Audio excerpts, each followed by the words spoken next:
Hi everyone. The other day, I was sitting with the Word of God, and a particular passage really moved me, and I wanted to share it with all of you. I was reading Matthew chapter 26, verses 36 onwards, and the heading says, Jesus prays in Gethsemane. It's one of those intense moments which I think it's quite a heavy passage. A lot of things are happening in that garden, and it's sometimes very difficult to comprehend. There's something very unique about Jesus Christ. You will see Jesus Christ withdrawing in multiple occasions, especially when the crowd started getting more. He withdrew from the crowds, he withdrew from the family, he withdrew even from his own disciples. And you will see, especially after a great miracle, usually a lot of people, the crowds used to come in and press him for more and more.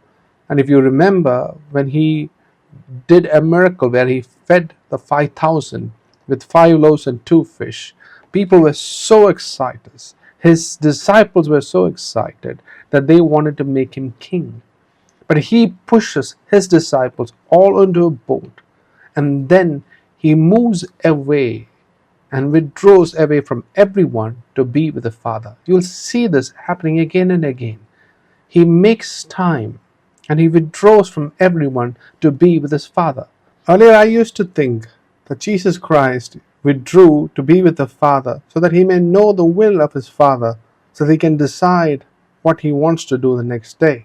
And definitely, he had a deep relationship with his Father. But then it dawned on me the reason why he withdrew every time to be with his Father. It is not just to know about his will, it is because he loved his Father and he loved to be with him.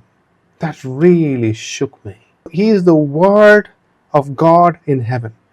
He knew the script, and they both would have decided on the whole thing. So he knew it, but he kept on withdrawing every time to be with his Father, because he loved his Father so much and he loved the company of his Father. Do we go to our Father just because we love to be with him? And in the Garden of Gethsemane, it gets really intense. Jesus Christ is walking up into this garden, and he tells Peter and two sons of Zebedee, he says, my soul is very sorrowful, even to death.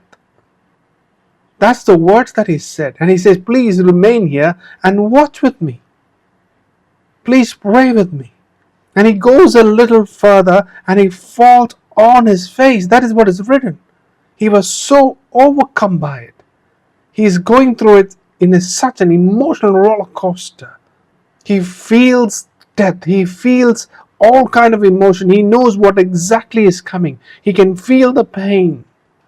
He can feel the torment. He knows what is being asked of him. And he asks his disciples 3 times to stay awake and to pray with him. But they can't. And even to Peter said, watch and pray that you may not enter into temptation, because he knew what was coming in Peter's way. But he understood they are not able to do it. He says the spirit indeed is willing, but the flesh is weak.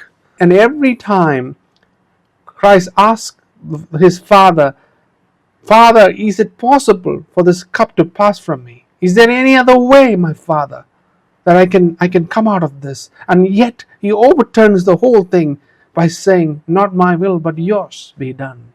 3 times he prays the same thing. And by the 3rd time, he was strengthened and says, it is done. He says, now he called him up and said, get ready.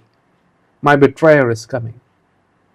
Dear brothers and sisters, we need to have our own garden of Gethsemane. When we go back to that garden, we go back in a very different way, because Christ did it for us already. He is victorious.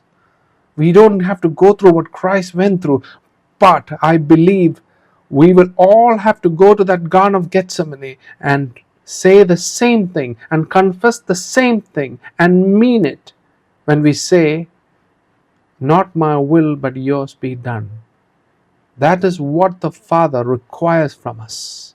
Are we going there to just receive, Or are we going there to give? Are we going there in hope?